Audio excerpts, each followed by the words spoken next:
నమస్తే, నేను Kavitha. Welcome to I dream.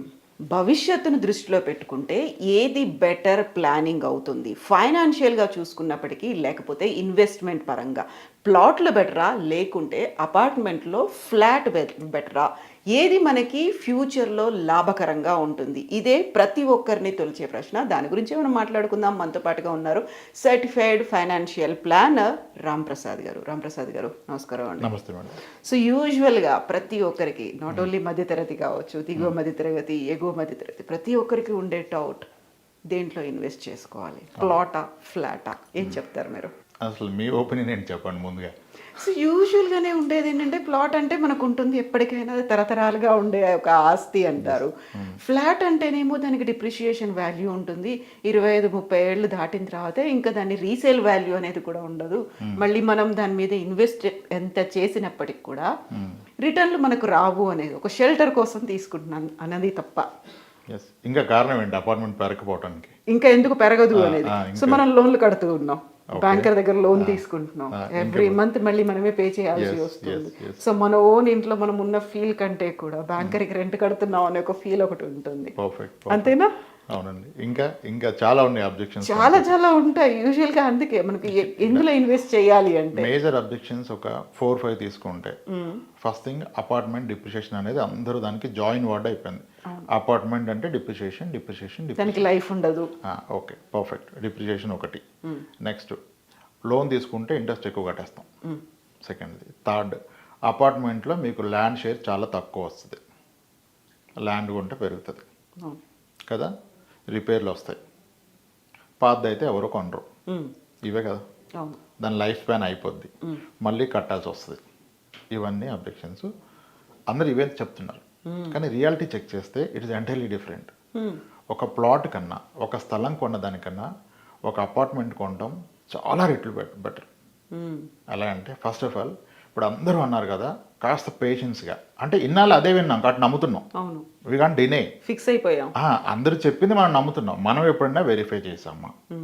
నేను ఫస్ట్ రిక్వెస్ట్ చేసేది, మీరు బిఫోర్ మేకింగ్ ది స్టేట్మెంట్ అపార్ట్మెంట్కి డిప్రిషియేషన్ ఉంటుంది అన్నారు కదా, ఒక్క అపార్ట్మెంట్ డిప్రిషియేట్ అయింది హైదరాబాద్లో చూపించగలుగుతారా?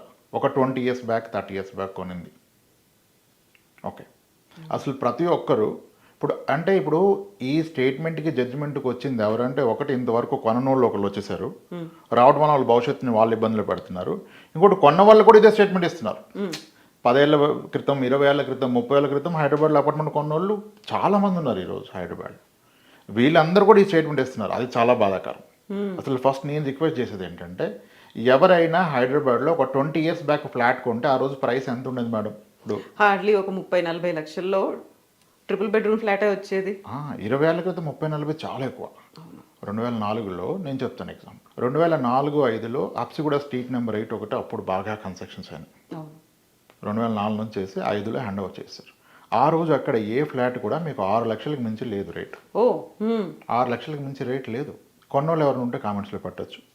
అందరూ వాళ్ళ యొక్క ఎక్స్పీరియన్స్ని కామెంట్స్లో పోస్ట్ చేస్తే విషయం అర్థమవుద్ది, కంక్లూజన్కి రాకుండా.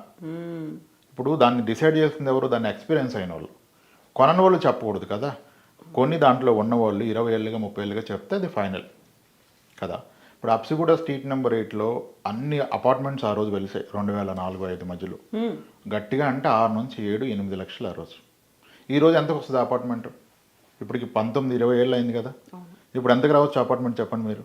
మీ అంచనాలో చెప్పండి, ఎంతకు రావచ్చు? 1300 ఎస్ఎఫ్టీ ఉంది అప్సిగూడ స్ట్రీట్ నెంబర్ 8లో, విచ్ ఈస్ 20 years ఓల్డ్. ఇప్పుడు ఎంతకు వస్తుంది మనం కొనాలంటే, ఒక వ్యక్తి అమ్మాలంటే? మినిమం 50-60 lakhs అయినా ఉంటుంది కదా. ఎస్ కదా, ఆల్మోస్ట్ 10 times పెరిగింది. డిప్రిషియేషన్ ఎక్కడ మారుతున్నారు? కాకుంటే డిప్రిషియేషన్ అనగానే ఎందుకని గుర్తు? అసలు డిప్రిషియేషన్ రాంగ్ వర్డ్ చెప్పేసారు, అది నమ్ముతున్నాం. ఫిక్స్ అయిపోయి డిప్రిషియేషన్ అంటే తగ్గడం కదండి. ఎక్కడ తగ్గింది? అసలు ఏదైనా ఒక్క అపార్ట్మెంట్ ఏమన్నా 10లో 1 ఏదైనా చెప్తారు, అది కూడా షార్ట్ ట్రెండ్లో 6 years అయింది మాది పెరగలేదు, 10 years అయింది కొన రేటు కమ్మని చెప్పేది 100లో 1 నలుగురు. కానీ 95 మంది వాళ్ళ ఎక్స్పీరియన్స్ ఏంటంటే, ఒక అపార్ట్మెంట్ కొన్న వ్యక్తికి నా స్టేట్మెంట్ ఏంటంటే, మీరు ఒక అపార్ట్మెంట్ ఫ్లాట్ కొంటే అది ప్రతి 10 ఏళ్ళకి దాని ధర రెట్టింపు అవుతుంది. ప్రతి 10 ఏళ్ళకి. అది కూడా చాలా లోయర్ సైడ్ చెప్తున్నాను నేను. ఇప్పుడు అప్సిగూడ స్ట్రీట్ నెంబర్ 8 ఇది ఆ రోజు 8 లక్షలు వేసుకోండి మీరు. ఫస్ట్ 10 yearsలో డబ్బులు అంటే 16 లక్షలు అవ్వాలి. మళ్ళీ 10 ఇయర్స్లో డబ్బులు అంటే 32 లక్షలు అవ్వాలి. మరి ఇప్పుడు 60 లక్షలు 50 లక్షలు మీరే చెప్పారు కదా, ఎక్కడుంది డిప్రిషియేషన్? సో ఇక్కడ ప్రూవ్ అయిపోయింది డిప్రిషియేషన్ లేదు. ఎవరినైనా అంటే ప్రాబ్లం ఏంటంటే ఇప్పటివరకు కొన్నోళ్ళు కామెంట్స్ పెడుతున్నారు కంక్లూజన్, కానీ ఇప్పుడు ఎక్స్పీరియన్స్ ఉన్న వాళ్ళ ఎక్స్పీరియన్స్ షేర్ చేస్తే మనకు విషయం తేలిపోద్ది. అలానే అంటారు. ఇప్పుడు నా దగ్గరకు వచ్చిన చాలామంది క్లయింట్స్ డిప్రిషియేషన్ అంటారు. సార్ మీరు ఎప్పుడు కొన్నారు? సార్ మేము 2006లో కొన్నాం. ఎంత కొన్నారు? సార్ మేము 11 lakhs కొన్నాం. ఇప్పుడు ఎంత వస్తుంది? 75 lakhs అమ్మారు సార్ మొన్న. మరి కళ్ళ ముందు కనిపిస్తుంది అది. డిప్రిషియేషన్ ఎక్కడ ఉంది అంటే అందరూ అలాగే అంటారు కదా సార్, ల్యాండ్ అయితే ఎక్కువ పెరుగుతుంది, ల్యాండ్ షేర్ తక్కువ వస్తుంది అని. అసలు మీరు అపార్ట్మెంట్లో అందరి లాజిక్ ఏంటంటే, రాంగ్ లాజిక్ ఏంటంటే, మీకు స్థలం కొంతే వస్తుంది, మీరు కొంటున్న ₹1,00,00,000 స్థలానికి 30 లక్షలు పోతే 70 లక్షలు కన్స్ట్రక్షన్కే పోతుంది, ఈ కన్స్ట్రక్షన్కి వాల్యూ తగ్గుతుంది కదా గోయింగ్ ఫార్వర్డ్ అన్నారు. ఎందుకు మీరు సపరేట్ చేస్తున్నారు? మీరు అమ్మితే యాజ్ అన్ అపార్ట్మెంట్ ఫ్లాట్గా అమ్ముతున్నారా, స్థలం గోడలు విడగొట్టి అమ్ముతున్నారా? అపార్ట్మెంట్ ఫ్లాట్గానే కదా అమ్ముతున్నాం. యాజ్ అ ఫ్లాట్గా మీరు ఎంత కొన్నారు, యాజ్ అ ఫ్లాట్గా ఎంత వస్తుంది? ఇది మొదటి point. Next point, second hand flats ఎవరు కొంటారంటారు. అవును, అసలు విషయం ఏంటంటే సెకండ్ హ్యాండ్ ఫ్లాట్స్ ఎవరు అమ్మరు. నేను చాలామంది నన్ను కలిసిన వాళ్ళు 93, 94లో హైదరాబాద్లో టిపికల్గా బెస్ట్ ఆఫ్ ద బిల్డింగ్స్ కొనింది 3 లక్షలకి. 3 లక్షలు కొన్నారు 93, 94 టైంలో ఒక అపార్ట్మెంట్ ఫ్లాట్ ఇన్ హైదరాబాద్. ఎవరైనా ఒప్పుకుంటారు ఈ మాట, అప్పుడు కొన్నోళ్ళు. అవన్నీ ఈ రోజుకి అలాగే ఉన్నాయి. ఈరోజు ఎంత రేట్ నడుస్తుంది వాటిది? అమ్మితే 60, 70, 80 లక్షలు నడుస్తుంది ఈ రోజుకిను. 30 ఏళ్ళు గడిచిపోయింది. ఈరోజు నేను అంటాను, సార్ మీరు 3 లక్షలు కొన్నారు, 80, 90 లక్షలు వస్తుంది, ఇంకా ఎందుకంటే దాన్ని అలా ఉంచి రెంట్కి ఇస్తారు, వీళ్ళు ఇంకోటి కొని మూవ్ అయిపోయారు, అన్ని రోజులు ఎవరు ఉండరు ఒక దగ్గర, అప్గ్రేడ్ అవుతారు కదా అంటే, లేదు రామప్రసాద్ అమ్మని అంటారు. ఎందుకు సార్ అమ్మొచ్చు కదా, ఆ వచ్చి 25,000, 30,000 రెంట్ ఎందుకు, దాన్ని ఎఫ్డీలు వేసుకుని నెలకు 40,000 వస్తుంది, అమ్మేసేయండి అంటే అమ్మరు. ఎందుకంటే ఒక లాజిక్ ఆలోచించండి రామప్రసాద్ గారు, మేము ఆ రోజు కొన్నది 3 లక్షలు, ఈరోజు మాకు అద్దె వస్తుందండి 3.5 లక్షలు. డిప్రిషియేషన్ అంటున్నారు. 30 ఏళ్ళు గడిచాక మీరు అపార్ట్మెంట్ని చూస్తే మీరు కొన్న రేటు కన్నా ఈరోజు దానికి వచ్చే అద్దె ఎక్కువ. మధ్యలో కాస్త మెయింటెనెన్స్ ఉండొచ్చు, అటు ఇటు కదా, దేనికి ఉంటుంది మెయింటెనెన్స్? మన బాడీకి మెయింటెనెన్స్ లేవా? ఇప్పుడు ఫీవర్ వస్తే వదిలేస్తాం మనిషిని. సేమ్ అపార్ట్మెంట్ అంతే కదా, టైంలీ చేసుకోవాలి. ఇంకా చాలా వస్తాయి, అసోసియేషన్ అంతా ముందుకు రారు, నీట్గా పెట్టరు, ఇవన్నీ పార్ట్ అండ్ పార్షల్ కదా. మెల్లిమెల్లిగా టైం గడుస్తుంది కాబట్టి పెచ్చులు ఊడిపోతున్నాయి, దాంట్లో మరి ఇప్పుడు ఇవన్నీ గడిచాయి కదా, సర్వీసింగ్కి వెళ్ళాల్సి వస్తుంది ప్రతిసారి. సర్వీసింగ్ అందరూ వెళ్ళాలి, కారు వెళ్ళదా మనిషి వెళ్ళడా, అపార్ట్మెంట్ కూడా వెళ్తుంది కదా. ఇవి 30 ఏళ్ళు గడిచిందే మనం ఆడుతున్నాం. సో అపార్ట్మెంట్కి డిప్రిషియేషన్ లేదు. నెక్స్ట్ బిగ్గెస్ట్ ఆబ్జెక్షన్ ఏంటంటే లోన్ ఇంట్రెస్ట్ కడతాం కదా. ఇంట్రెస్ట్ ఎందుకు కడుతున్నారు? ఒక వ్యక్తి లోన్ తీసుకోబట్టి కడుతున్నాడు. మరి స్థలం కొంటే ఇంట్రెస్ట్ లేకుండా లోన్ ఇస్తారా? ఎవరు కదా. అసలు అది ఎంత అసలు వ్యాలిడ్ పాయింట్ అది. అసలు ఆ ప్రస్తావన తేవచ్చా? నీ దగ్గర డబ్బు ఉంటే డబ్బు పెట్టే కొంటావు కదా, ఎందుకు మళ్ళీ ఇంట్రెస్ట్ క్యాలిక్యులేషన్ వస్తుంది మధ్యలో మనకి? ఇప్పుడు స్థలం కొంటే ఫ్రీగా ఇస్తాడా, వడ్డీ లేకుండా ఇస్తాడా? ఇంకా స్థలానికే 1% ఎక్కువగా ఇస్తాడు. అంటే అందరికీ ఒక భ్రమ ఏంటంటే స్థలాలు విపరీతంగా పెరిగిపోతాయి, అపార్ట్మెంట్ అంతగా పెరగదంటాడు. స్థలాలు ఎంత గొప్పగా పెరుగుతాయంటే ఒక సింపుల్ లాజిక్, ఒక స్టాండర్డ్ చెప్పొచ్చు. నేను ఇప్పుడు ఏమన్నా 2 స్టేట్మెంట్లు ఇవ్వదలుచుకున్నాను నేను దీంట్లో. మీరు ఒక అపార్ట్మెంట్ కొంటే ప్రతి 10 ఏళ్ళకి రెట్టింపు అవుతుంది. ఇది రాంగ్ అని ప్రూవ్ చేయడం కష్టం. ఏవో 10లో ఒక కేసు ఎక్కడన్నా దొరకవచ్చు, కానీ మీరు 20, 30 ఇయర్స్ ఓల్డ్ ఏజ్ చూసినా ఏదన్నా చూడండి. 30 ఇయర్స్ బ్యాక్ హైదరాబాద్లో విపరీతమైన అపార్ట్మెంట్స్ ఉన్నాయి. బేగంపేటలో రైల్వే క్రాసింగ్ ఉండేదంట, రైల్వే ట్రాక్ దాటాలంటే గేట్ పడేది అక్కడ. అప్పుడు కూడా అక్కడ కొన్నారు 2.5 లక్షలకి 3 లక్షలకి. ఆ రైల్వే గేట్ ఉంది, లేట్ అవుతుందని చెప్పారు నా క్లయింట్స్. మీకు పంజాగుట్టలో క్రాంతి శిఖర్ అని ఒక అపార్ట్మెంట్ ఉంటుంది, అది ఎంత కొన్నారు తెలుసా? ఫ్లాట్ 60,000 కొన్నారు. 60,000 కొన్నారు. డిప్రిషియేషన్ ఉంటే ఎంత వాళ్ళు అది ఈరోజు ఎంత వస్తుంది? రెంట్ వస్తుంది 22,000, 24,000. పంజాగుట్ట అనేది ఇప్పుడు మెయిన్ కమర్షియల్ ఏరియా ఉన్నాయి. కోకోల్ ఇక్కడ దివ్యశక్తి అపార్ట్మెంట్ ఒకటి ఉంటుంది, మీకు అమర్పేటలో కీర్తి అపార్ట్మెంట్స్ ఉంటాయి. ఎన్ని జనప్రియాలు ఉన్నాయి మనకి 30 ఇయర్స్ గడిచినవి. ఇవన్నీ ఒకప్పుడు ₹1,00,000, ₹1,50,000 కొన్నవే. మరి డిప్రిషియేషన్ అంటే అవన్నీ ₹1,00,000 ఉండాలి కదా. ఇప్పుడు అంటారు ఆ ఇన్ఫ్లేషన్ ఒకటి ఉంది కదా పెరిగినా, అప్పుడున్న 1,00,000 ఇప్పుడున్న 60 లక్షలు ఒకటే కదా అంటారు. మరి అది అన్నిటికీ అప్లికేబుల్ కదా. మీ స్థలం పెరిగినా అంతే కదా, పొలం పెరిగినా అంతే కదా, బంగారం పెరిగినా అంతే కదా. అంటే ఎందుకో ఒక పార్షియాలిటీ. అపార్ట్మెంట్ అంటే దాన్ని సప్రెస్ చేసేయడం తెలుసుకున్నారు అందరూ. అంటే మెల్లిమెల్లిగా కట్టడాలకి కన్స్ట్రక్షన్కి లైఫ్ వాల్యూ తగ్గిపోతుంది అనే ఫీలా? ఎందుకు అలా తగ్గిపోతుందంటే రేట్ పెరిగింది కదా, ఇంకెక్కడిది? ఆ లాజిక్కే తప్పు. Yes, coming back. స్థలం కొంటే ఏమవుతుంది? నేను ఒక స్టేట్మెంట్ ఇవ్వదలుచుకుందంటే, ఒక స్థలం కొని అన్నీ కలిసి వస్తాయి. మీరు ఒక వెంచర్లో కొన్నా, సిటీ మధ్యలో కొన్నా, ఒక స్థలం అనేది ప్రతి 6 ఏళ్ళకి రెట్టింపు అవుతుంది. 6 ఏళ్ళకి రెట్టింపు అయితే అందరూ హ్యాపీనే. 6 ఇయర్స్కి రెట్టింపు అయితే హ్యాపీనే. 6 ఇయర్స్కి డబ్బులు అయితే ఎంత పర్సెంటేజ్ అని కానీ అందరూ 100% పెరిగింది కదా అంటారు. అలా 6 ఇయర్స్కి 100 చెప్పకూడదు కదా. వడ్డీ అనేది పర్ ఇయర్ ఎంత లెక్క చేయాలి, అంతే కదా. మరి 6 ఏళ్ళకి 100% పెరిగితే ఇయర్లీ ఎంత అంటారు? మీరైతే ఎంత అంటారు చెప్పండి, నేను క్యాలిక్యులేట్ చేస్తాను, లాజిక్ చెప్పండి. 6 ఇయర్స్కి 100 అంటే పర్ ఇయర్ ఎంత? వెంటనే 100/6 కొడతారు. అది తప్పు. 100/6 కొడితే 16.6 వస్తుంది, విచ్ ఇస్ రాంగ్. ఇదేమి 6 మామిడికాయలు 100 రూపాయలు అయితే మామిడికాయ రేటు కాదు కదా, వడ్డీ రేటు. వడ్డీ రేట్లో చక్రవడ్డీ కట్టాలి. మీకు ఫస్ట్ ఇయర్ పెరిగిందన్నది మళ్ళీ వడ్డీ రావాలి కదా. అలా కడితే కాంపౌండ్ ఇంట్రెస్ట్కి మనం ఒక ఫార్ములా వాడతాం ఫైనాన్స్లో, రూల్ ఆఫ్ 72 అని. ఏదైనా ఒకటి రెట్టింపు అయితే అది ఎంత పర్సెంటేజ్ పెరిగిందో తెలవాలంటే 72 divided by number of years కొట్టాలి. 72/6 అంటే 12% పెరిగినట్టు. చక్ర వడ్డీలో ఒక స్థలం కొంటే అద్భుతాలు జరిగితే మీకు పెరిగేది ఎవ్రీ 6 ఇయర్స్కి డబుల్. ఇక్కడికి విషయం తేలిపోయింది కదా. 12% ఇస్తుంది. మంచిదంటే 12 మంచిదే, గ్రేట్ అంటే గ్రేటే, గుడ్ అంటే గుడ్.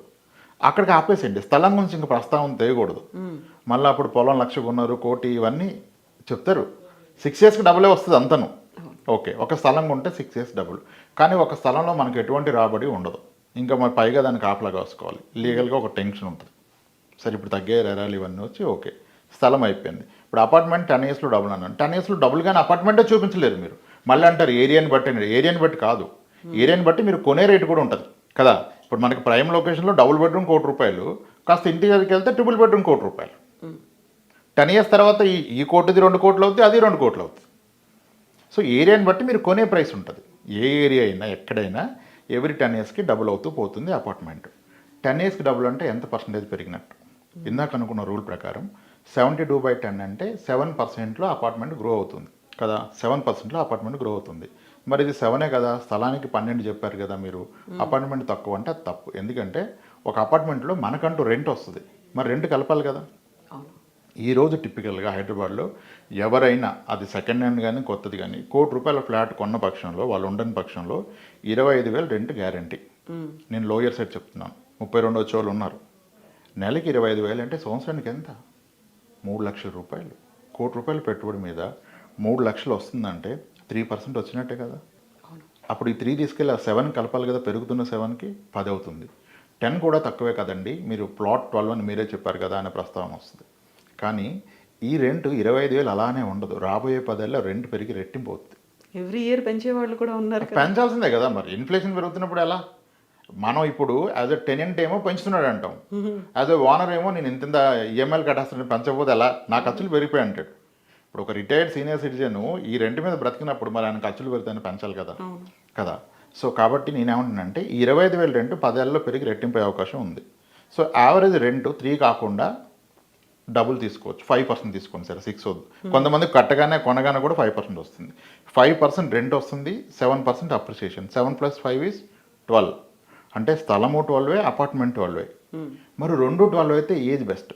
డెఫినెట్గా అపార్ట్మెంట్ బెస్ట్. ఎందుకంటే ఇప్పుడు ఒక వ్యక్తి 1 కోటి రూపాయలు పెట్టి ఒక ప్లాట్ కొన్నారండి, ఇంకో వ్యక్తి 1 కోటి రూపాయలు పెట్టి అపార్ట్మెంట్ కొన్నాడు. వీళ్ళిద్దరు ఇన్వెస్ట్మెంట్ కొరకు కొన్నారు. మొదటి ఇల్లు ఉన్నాయి, సొంత ఇల్లు ఉన్నాయి, లోన్ ఉందో అయిపోయిందో పక్కన పెడితే ఇప్పుడు ఇద్దరి దగ్గర 1 కోటి ఉంది, బోనస్ వచ్చింది, ఏదో డబ్బులు వచ్చాయి, 1 కోటి పెట్టుకున్నారు. 1 కోటి రూపాయల స్థలం కొన్న వ్యక్తికి ఏమొస్తుంది?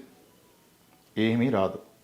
ఏదైనా లీగల్ ఇష్యూ వస్తే హార్ట్ అటాక్ వస్తుంది, బీపీ వస్తుంది, అంతే, ఇంకేం రాదు. అపార్ట్మెంట్లో లీగల్ ఇష్యూ వచ్చే అవకాశం చాలా తక్కువ, అసలు రాదు. ఇప్పుడు ఏదో కొంతగా నడుస్తుంది కానీ అది వదిలేస్తే లేదు కదా. 1 కోటి రూపాయల అపార్ట్మెంట్ కొన్న పక్షంలో మీకు నెలకి 25,000 వస్తుందిగా. ఒక పిల్లోడు ఫీజు కట్టచ్చు కదండి. 3 లక్షల అద్భుతమైన స్కూల్లో సీట్ వస్తుంది కదా. అండ్ ఈ స్కూల్ ఫీజు పెరుగుతుంది, అలానే అపార్ట్మెంట్ రెంట్ పెరుగుతుంది. అంటే మీ పిల్లోడిని +2 వరకు చదివిస్తుంది ఒక అపార్ట్మెంట్.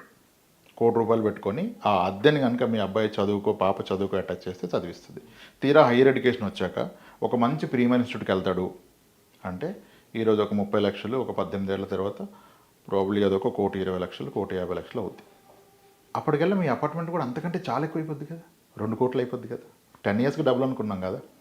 ఇప్పుడు 1 కోటి రూపాయలు కొంటే 10 ఇయర్స్కి 2 కోట్లు, 20 ఇయర్స్కి 4 కోట్లు. ఇప్పుడు నమ్మరు, అంత అవ్వదు, ఇంకా పీక్ అంటారు. ప్రతిసారి ఇలానే అనుకున్నారు. 93లో 3 లక్షలు కొన్న వ్యక్తి 1 కోటి రూపాయలు వద్దనుకున్నాడా? 50 లక్షలు ఊహించాడా? ఎవరు ఊహించలేదు కదా. సో ఇది పెరుగుతుంది. ఒక పిల్లని చదివిస్తుంది, కావాలంటే హైయర్ ఎడ్యుకేషన్ కూడా మీకు ఇది దీన్ని అమ్మని తీసుకోవచ్చు కావాలంటే, కాంట్రవర్ట్ సినారియో. లేదంటే దీన్ని ప్లడ్ చేసి ఎడ్యుకేషన్ లోన్ తీసుకోవచ్చు. ఒక స్థలం మీద రాదు లోన్, ఒక అపార్ట్మెంట్ ఫ్లాట్ మీద వస్తుంది. ఇప్పుడు ఒక వ్యక్తి పూర్తి డబ్బులతో కనుక ఒక అపార్ట్మెంట్ ఫ్లాట్ కొంటే రేపు ఇతనికి ఇబ్బంది వచ్చి ఒక ఇన్కమ్ ఆగిపోయింది, ఇది ఒక ఇన్కమ్ లాగా పనిచేస్తుంది, ఇది భరోసా ఇస్తుంది. ఒక స్థలం ఇవ్వదు కదా. అసలు అపార్ట్మెంట్ డిప్రిషియేషన్ లేదు, కానీ దీన్ని చాలా బలంగా నమ్ముతున్నారు. అది ప్రాబ్లం. ప్రూఫ్స్ అంటే ఎక్కడా లేవు. లొకేషన్ స్పెసిఫిక్ కాదు, లొకేషన్ బట్టి మీరు కొనే ప్రైస్ కూడా ఉంది.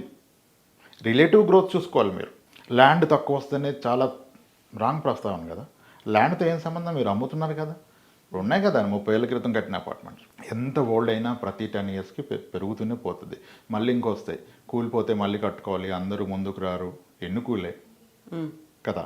ఆ రోజు కూడా మీ ల్యాండ్ అన్నది కూడా ఒక లాజిక్, అది కూడా పెరుగుతుంది కదా. అలా చూసినా మీరు కొన్నదానికి ప్రతి 10 ఏళ్ళకి డబుల్ అవుతూనే పోతుందండి. అసలు అపార్ట్మెంట్ డిప్రిషియేషన్ లేదండి. దీన్ని గట్టిగా ఎక్కించేస్తారు, అందరు నమ్మేస్తున్నారు. ఒక అపార్ట్మెంట్ కొన్నోడే చాలా ధైర్యంగా కాన్ఫిడెంట్గా జీవితాన్ని కొనసాగించగలుగుతాడు. స్థలం కొన్నోళ్ళు కొనసాగించలేరు. ఇంకోటి, ఒక స్థలం కనుక మీరు రేపటి రోజు అమ్మితే మీకు ఆ ప్రొసీడింగ్స్ అంతా వైట్ రావు, క్యాష్ ట్రాన్సాక్షన్ ఇన్వాల్వ్ అవుతుంది. ఆ క్యాష్ని ఎలా ట్యాకిల్ చేస్తారు? క్యాష్తో పిల్లోడు ఫీజు కట్టగలమా? తీసుకుంటారా కాలేజీ వాళ్ళు? తీసుకోరు కదా. ఒక కారు కొనగలమా 30 లక్షలు క్యాష్ ఇచ్చి? కొనలేం కదా. మరి ఏం చేయగలం? ఒక మంచి బిల్డర్ కూడా తీసుకోడు క్యాష్ మన దగ్గర. అంటే అది పనికిరాంది అయిపోతుంది. సో ఎవరికైతే హార్డ్ క్యాష్ ఉంది, వాళ్ళకి ట్యాక్సులు కట్టలేదు, వాళ్ళు స్థలాలు కొనుక్కుంటే ఓకే. కానీ 30% ట్యాక్స్ కట్టిన వ్యక్తి స్థలం కొనడం అంత కరెక్ట్ కాదని నా అభిప్రాయం. దాని చివరేంటో కూడా చూడాలి కదా. అది అంత రోజులు చూసుకోవాలి. ఎండ్ రిజల్ట్ ఏంటి? వాడతాను అంటాడు, ఎడ్యుకేషన్కి వాడతాను. ఎడ్యుకేషన్కి ఎలా వాడతావు? నువ్వు అమ్మితే నీకు వైట్ ఇస్తున్నారా? మరి అది కాలేజ్ అతను తీసుకున్నప్పుడు ఎలా వాడతారు మీరు? ఇవన్నీ ఒకసారి పరిగణలోకి తీసుకోవాలా. అసలు ఆ 20 ఏళ్ళు ఉన్న అతని ఎక్స్పీరియన్స్ తెలుసుకోండి కదా మీరు. అతను కూడా తప్పే చెప్తున్నాడు. బ్యాడ్ లక్ ఏంటంటే అపార్ట్మెంట్ తగ్గిపోద్దని. కానీ మీరు ఎంత కొన్నారు, ఇప్పుడు ఎంత అంటే అరే చాలా పెరిగింది, అలా అనుకోలేదని చాలామంది చెప్పారు. అపార్ట్మెంట్కి డిప్రిషియేషన్ లేదు. ఎస్ ఉంటాయి, చిన్న చిన్న మైనర్ రిపేర్లు, మెయింటెనెన్స్లు ఉంటాయి. కానీ ఒక స్థలానికన్నా అపార్ట్మెంట్ బెస్ట్. ఇంకోటి, సెకండ్ హ్యాండ్ అపార్ట్మెంట్ ఎవరు కొంటారు అంటారు. నిజానికి సెకండ్ హ్యాండ్ అపార్ట్మెంట్ ఎవరు అమ్మరు. ఈరోజు మన దగ్గర ఒక 20 crores ఉంటే మీ దగ్గర, నా దగ్గర కొత్త ఫ్లాట్స్ ఈవినింగ్ కల్లా ఒక 10 కొనగలుగుతాం. రెడీగా ఉన్నారు కదా, ఆఫీస్కి వెళ్తే సైన్ పెడితే ఇచ్చేస్తారు. సెకండ్ హ్యాండ్ ఎక్కడ దొరుకుతాయేమో చూద్దాం, అన్ని కొనగలుగుతామా? అసలు ఎవరున్నారు సెల్లర్ కదా. అది సో అపార్ట్మెంట్ డిప్రిషియేషన్ లేదంటే లేదు. కాస్త పేషెన్స్గా ఓపిక్గా విషయాన్ని అర్థం చేసుకోవాలి. అందరూ చెప్తున్నారని నమ్మొద్దు. అందరూ చెప్తున్నారని అదే చెప్తున్నారు. ఎత్తిపోతల పథకాలు అయిపోయినాయి ఇవన్నీ. చెప్పడం అనేది ఎత్తిపోతల పథకం. ఇటు పోచింది తీసి అటు పోస్తున్నారు, అదే యాస్టేజ్గా. కాస్త టైం చేస్తే అర్థమవుద్ది. అపార్ట్మెంట్ డిప్రిషియేషన్ లేదు. మీరు కనుక పెట్టుబడి పరంగా మీకు బాధ్యతలు ఉండి ఒక ఇన్కమ్ కావాలంటే అపార్ట్మెంటే ఇస్తుంది కదా ఇన్కమ్. స్థలం ఇన్కమ్ అవ్వదు. ఎంత పెరిగినా అమ్మిందాక నీకు 10 రూపాయలు లేదు దాంట్లో. అంత పెద్ద మొత్తం ఎందుకు బ్లాక్ చేస్తారు? ఇంకా లోన్ ప్రస్తావనే తప్పు కదా. అది కొన్నా లోన్లో కొంటే వడ్డీ కట్టాల్సింది, ఇది కొన్నా కట్టాల్సిందే. సో అపార్ట్మెంట్ కొనుక్కోవటం ఉత్తమం అండి. సో గట్టిగా గుర్తుపెట్టుకోవాల్సినటువంటి అంశం ఇది. ఆలోచించి నమ్మొద్దు, క్రాస్ చెక్ చేయండి. 20 ఏళ్ల క్రితం 30 ఏళ్ల క్రితం కోకోలలో అపార్ట్మెంట్స్ ఉన్నాయి హైదరాబాద్లో. ఎక్కడైనా సరే.